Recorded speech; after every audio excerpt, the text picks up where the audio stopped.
Sedang diadakan kegiatan diskusi, kegiatan pelatihan penggerak moderasi beragama pada kantor wilayah Kementerian Agama Kota Jakarta Barat. Perbedaan agama juga boleh nggak sih? Perbedaan agama kan di Indonesia pasti kan ada perbedaan agama ya. Perbedaan agama. Iya, maksudnya lain suku agama.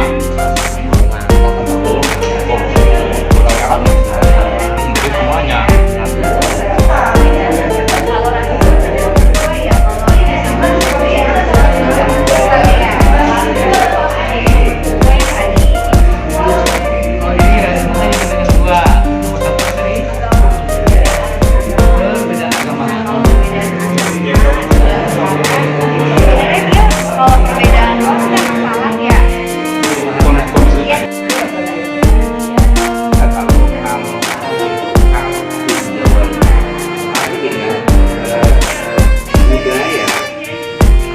Kita lihat Islam di Indonesia dulu awalnya ya.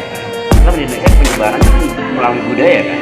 Jadi budaya kalau dia tuh tidak, saya pikir kalau itu tidak akan melanjutkan nanti.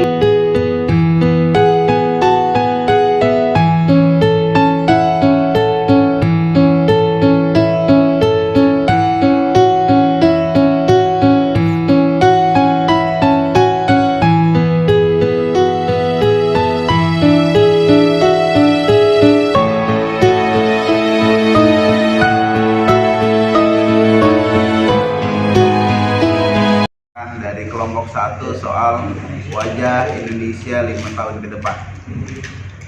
Saudara sudah sampaikan tadi kaitan dengan ada orang ibadah, tempat ibadah bukan golongannya, disapuin, dicuciin. Apa yang Anda lakukan kalau itu ketemu dengan Anda 5 tahun ke depan? Kemudian bagaimana posisi seorang penguasa negara atau yang menolak negara ini, bagaimana sikap mereka terhadap saudara kita yang seperti itu? Bukankah Indonesia adalah Bhinneka Tunggal Ika? Terima kasih. Assalamualaikum warahmatullahi wabarakatuh. Aku jawab. Solusi ya. Ini persoalan yang ditanyakan oleh Pak Baris adalah persoalan dia satu agama yang sama, agama lain, bisa agama Islam. Kita punya organisasi atau Kementerian Agama, dan di bawahnya juga ada MUI, ada FKUB juga. Mereka urung-urung harus diskusi, ya, harus komunikasi dengan mereka. Apakah itu ajaran yang sebenarnya? Salah satu jawabannya. Terus yang kedua tadi pemimpin ya, pemerintah. Ya, itu tadi masuk Pak. Pemerintah punya Kementerian Agama dalamnya ada KUB, ada MUI, ya. Sehingga ada satu organisasi mereka yang tadinya dilarang karena udah masuk membangun, akhirnya bisa terima.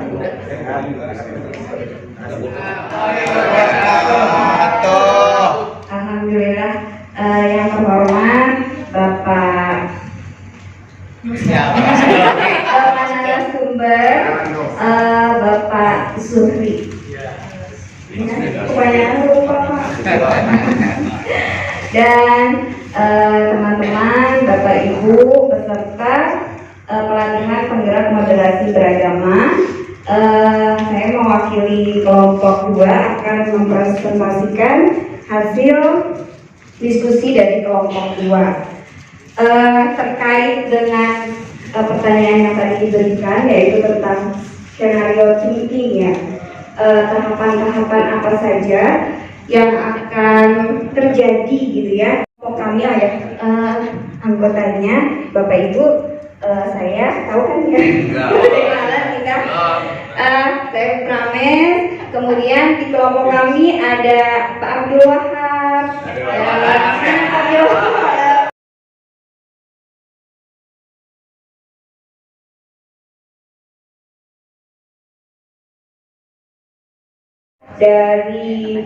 dari agama gitu kan, agamanya sudah ada berapa Bapak Ibu? Ada 6. Beda suku, ada berapa? Banyak. Sukunya banyak. Kemudian rasanya juga. Pokoknya 663 suku di Indonesia. 663. Ada wawasan baru. Jadi suku yang ada di Indonesia ada 663. Kemudian suku, agama, dari udah, ras. Rasnya banyak. Di Indonesia ada 4 Ras. ya. Apa aja Bu? Ada Malayan Mongoloid, ada Melanesia Negroid, ada ras Bedoid, ada ras Pacific Negroid. Rasnya ada 4 ya Bapak Ibu. Ya, jadi ada 4 pengetahuan baru lagi, jadi tahu. Nah, jadi adanya perbedaan suku, agama, kemudian ras, sehingga memberikan peluang gitu ya, bahwa Indonesia ini nantinya gitu kalau tidak di manajemen dengan baik akan menimbulkan perpecahan gitu ya. Maka kami dari diskusi kelompok kami bahwa tahapan pertama yang akan terjadi jika ini dibiarkan ya, pertama tadi karena adanya perbedaan pemahaman umat beragama. Mungkin Bapak Ibu sudah paham ya, kemarin seperti yang dijelaskan oleh Bapak Menteri Agama Pak Lukman Hakim ya, periode 2014 sampai 2019 bahwa memang terjadi perbedaan pemahaman umat beragama. Nah, masing-masing umat, karena yang tadi sudah dijelaskan juga dari kelompok 1, punya pemahaman sendiri-sendiri, mazhabnya juga yang beda, alirannya beda, dan seterusnya kayak gitu ya. Kemudian perbedaan sahabat tadi, sehingga bisa menimbulkan rasisme. Ada yang tahu nggak Bapak Ibu rasisme? Rasis gitu ya, rasis banget sih ya gitu ya. Jadi rasisme ini seseorang yang memiliki keyakinan bahwa rasnya itu lebih baik dibandingkan dengan ras lainnya. Lebih baik dalam bidang apa saja? Ya dalam bidang ya kecerdasan, intelektualitas, moralitas, budayanya gitu ya. Sehingga itu mungkin yang pertama terjadi, dia bisa memiliki rasa itu, namanya rasisme ya. Atau misalkan rasisme itu bisa dilihat dari ciri-ciri fisik, seperti misalkan mata sipit ya, terus kulit putih, kulit hitam gitu-gitu ya. Nah, kalau didiamkan lagi bisa menimbulkan yang saat ini terjadi, yang sekarang ya, bullying ya. Anak-anak usia sekolah ya, kata-katain temennya gitu kan ya, kata-katain lo sipit lu gitu kan, dan seterusnya. Ini yang tahapan pertama terjadi gitu ya Bapak Ibu. Nah kalau didiamkan terus-menerus, maka nanti yang kedua, tahap kedua 5 tahun yang akan datang, ada timbul kelompok-kelompok kecil tertentu dengan fanatisme yang berlebihan. Jadi fanatis, merasa agamanya yang paling benar, sukunya yang paling bagus, kayak gitu ya. Nah, didiamkan lagi, yang ketiga, terjadilah konflik antar agama, suku, ras, ya. Kemudian sifatnya ekstremisme seperti itu. Ini juga sudah kejadian konflik-konflik seperti yang pernah terjadi di Indonesia tuh ada konflik di negara mana? Ya, di Maluku ya. Negara Maluku. Negara Maluku, di Maluku. Terus di mana lagi? Sudan juga kalau di negara lain ya. Dan seterusnya. Ini kalau tahapan yang ketiga. Nah, kalau ini didiamkan lagi, dibiarkan terus menerus, yang keempat di puncaknya akan terjadi perpecahan. Yes, ya, jadi perpecahan, kemudian perang, ya, dan terbentuk negara baru, ya. Nah, serem kan Pak, Bapak, Ibu. Jadi inilah tahapan-tahapan yang terjadi jika ini didiamkan. Nah, pertanyaan kedua, bisa nggak gitu ya, supaya ini tidak terjadi, bisa nggak berbelok gitu? Nah, bisa saja. Terus apa hal-hal yang diupayakan gitu? Yang jika sudah terjadi di tahap 1 dan di tahap kedua, maka yang pertama dan yang bawah ya Bapak Ibu. Yang pertama, moderasi beragama dimasukkan ke dalam kurikulum nasional. Jadi dimasukkan ke dalam sekolah-sekolah, mulai dari mungkin usia dini, ya, sekolah dasar, menengah, ya, tingkat pertama dan menengah, sampai dengan mungkin di mahasiswa kayak gitu. Kemudian yang kedua, sosialisasi moderasi beragama terhadap semua tokoh agama, tokoh politik, dan masyarakat.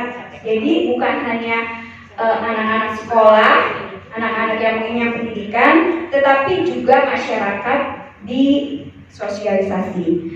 Kemudian yang ketiga, edukasi moderasi beragama melalui berbagai media. Jadi baik media sosial, media cetak, media elektronik, ini disosialisasikan sehingga orang-orang tahu, semuanya tahu tentang apa sih itu moderasi beragama. Ya, seperti itu Bapak Ibu. Nah, kemudian apabila ini sudah terjadi, nomor 1 dan nomor 2 sudah terjadi, sudah sampai ke tahap nomor 3, maka kita tokoh agama, tokoh masyarakat dan pemerintah itu harus bersatu.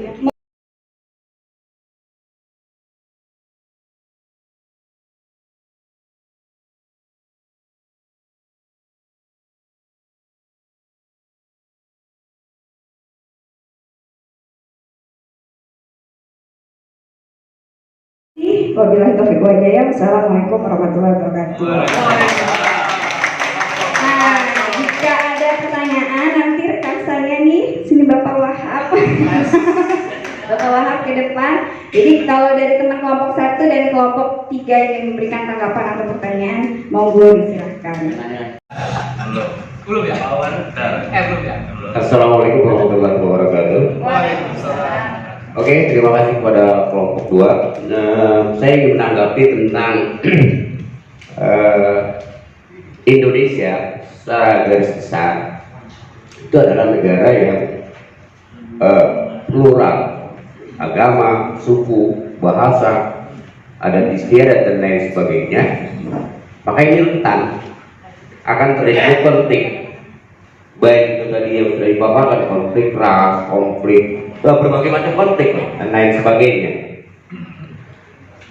Kelompok 2 sudah begitu gamblang gitu ya, terang benderang gitu ya. Kebetulan juga yang moderatornya itu terang bener gitu ya. Jadi sangat terang, sudah sangat gamblang ini sudah di cuma ada satu saya tergelitik gitu kan ya, untuk menyikapi keberagaman tadi,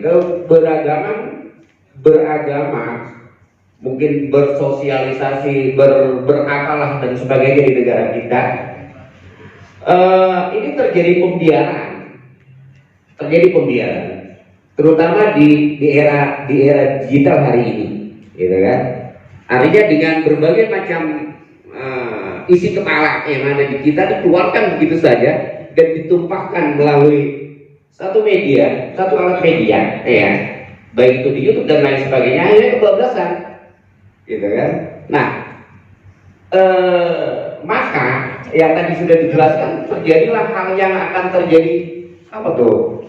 Perpecahan di antara kita semua. Nah, kalau kita nggak kembali lagi ke histori Indonesia gitu kan, karena Indonesia lahir memang berbeda, gitu kan? Kita berbeda, makanya ada bingkai, bineka tunggal ika. Nah, dasar negara Pancasila yang 1 sampai 5 itu udah sangat final lah. Tapi kan ada orang yang nyinyir dan lain sebagainya, yang di era sekarang ini kita akhirnya memasuki liberalisasi jadinya kan, adanya kebebasan, terus juga pembiaran dari pengusaha, penguasa maksudnya, dari pemerintah, baik dari pusat sampai daerah. Nah, bagaimana solusinya? Atau sikap apa yang kita harus ambil? Salah satu contohnya lagi viral Zaitun lah hari ini. Itu kalau biarkan terus, itu akan menjadi bom waktu di masa yang akan datang, itu pasti. Gitu. Nah, bagaimana solusinya menurut kelompok 2 tanggapan saya kan? Demikian. Assalamualaikum warahmatullahi wabarakatuh. Power Bus. Lanjut kelompok. Boleh. Langsung. Satu dulu ya. Berdiri. Ini, Pak. Iya. Tampaknya lu tampuk dulu aja. Bus, ini kepala suku ya. Oh, bertanya ya. Oh bertanya. Baik, mohon izin. Assalamualaikum warahmatullahi wabarakatuh. Saya belum menanggapi Pak Muhammad. Saya hanya ingin menyampaikan heterogen sama pluralisme. Zamannya Gus Dur sudah mengokohkan sebagai bapak plural ya. Itu semua pendidikan secara nasional mencontohkan Gus Dur itu. Teruskan oleh di zamannya Pak Lukman itu ada moderasi. Jadi moderasi beragama itu salah satu penyebab konflik pecah dan satunya agama kan gitu ya. Kita kan ada ras, suku, agama, antar golongan, ekonomi, politik, keadilan, banyak faktornya. Mungkin maksudnya dari agama itu karena ini dari agama, fokusnya di agama. Nah, mungkin lebih bagus lagi kalau Kementerian Sosial itu membuat moderasi sosial. Maksudnya sasarannya adalah biar kelompok-kelompok yang tadi yang ibu sebutkan tadi, karena ibu guru Sosiologi. Saya nggak hafal bu, ada setiap hari ngajar. Empat doang, coba ulang lagi sebutnya. Empat doang. Android. Kenapa nanti ada Islam sekuler, Islam itu karena mereka menganggap kita ini sama saja. Tetapi yang harus kita tanamkan dalam memoderasi beragama itu adalah pluralitas, bahwasanya agama kita itu paling benar, tetapi tidak dengan menyalahkan agama yang lain. Jadi beragama itu kan kata kerja ya. Moderasi beragama. Beragama itu kan kata kerja. Berarti yang harus di moderasi itu adalah lakunya, orangnya, lebih ke orangnya, bukan ke agamanya. Karena yang tadi adalah orang yang bisa menjalankan si pemeluk agama, bukan agamanya.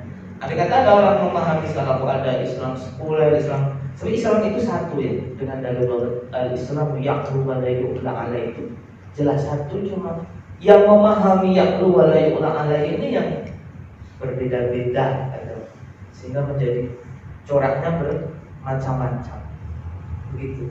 Jadi yang perlu kita tekankan adalah pluralisme dengan pluralitas. Kalau mohon maaf, kalau Pak Gus Dur dulu kan pluralisme.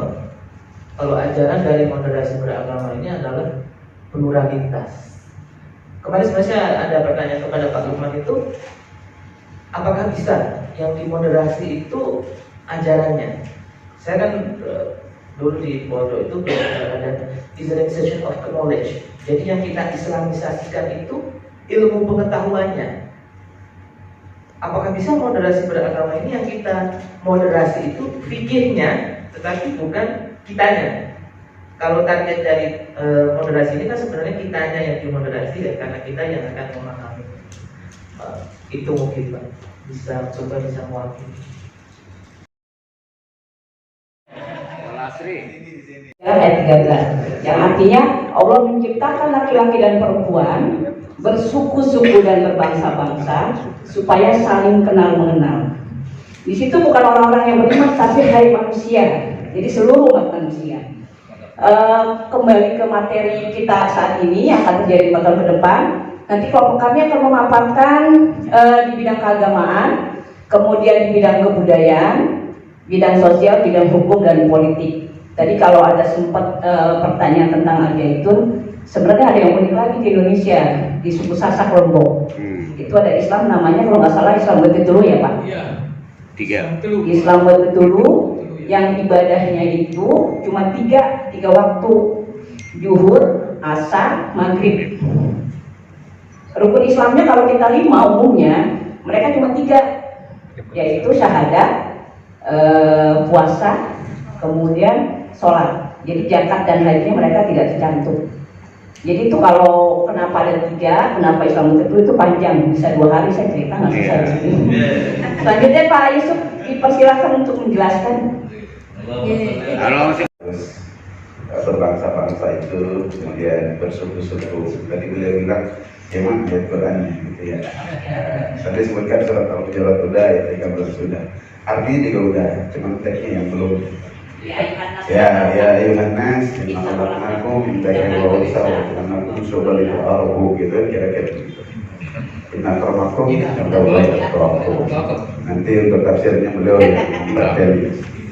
Nah, tadi sudah disinggung tentang ke depan, beliau menyampaikan ada pertama keagamaan.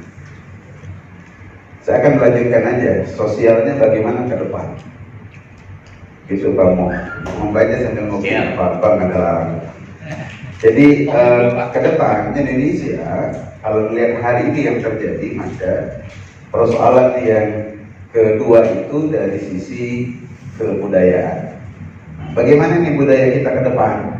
Ternyata peran yang lebih besar dari budayawan dan seniman menyuarakan isu-isu sosial dan politik melalui karya seni dan budaya. Ini ke depan akan begitu melalui media. Ternyata kalau kita ceramah ini di sini paling 30 orang. Paling banter. Kemarin saya ngadain acara di Sukabumi itu pas haul di Imam Ghazali, itu 60.000 orang udah banyak banget Pak. Motong sapinya tidak kurang daripada 16 ekor. Itu masih kurang. Itu kalau di luar medsos. Tapi kalau melalui peran-peran besar ini melalui media, ternyata bisa dilihat oleh jutaan manusia. Bahkan bukan hanya Indonesia, termasuk luar negeri.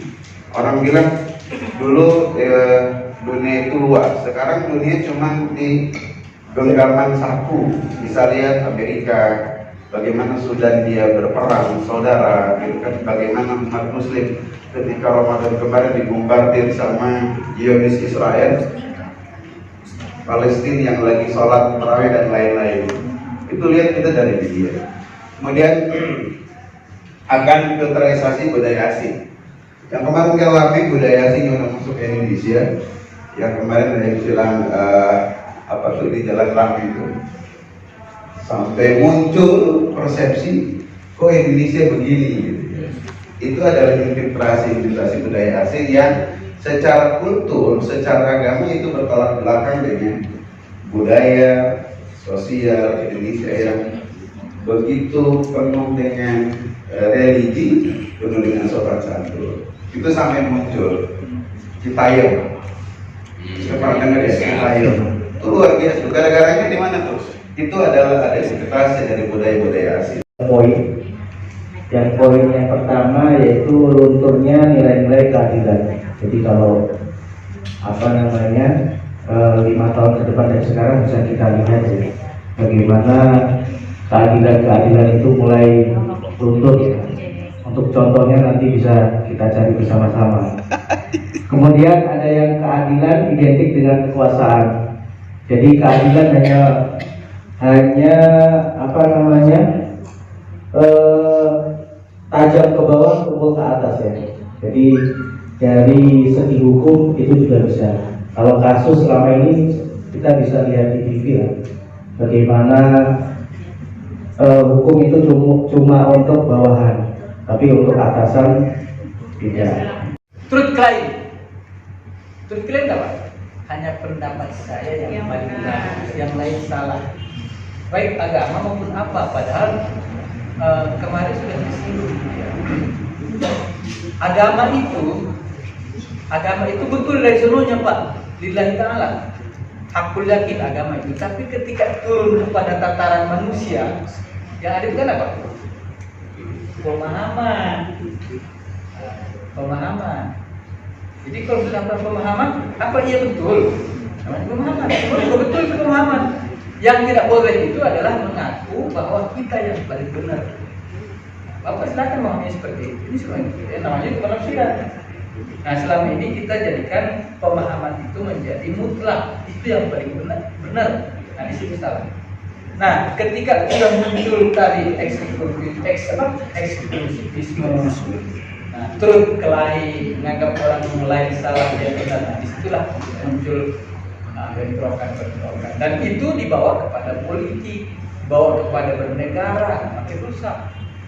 Apa jadinya nanti misalnya negara kita yang membangun dengan susah payah, kemudian hanya perbedaan paham agama, lalu kemudian kita pecah. Nah, saya setuju dengan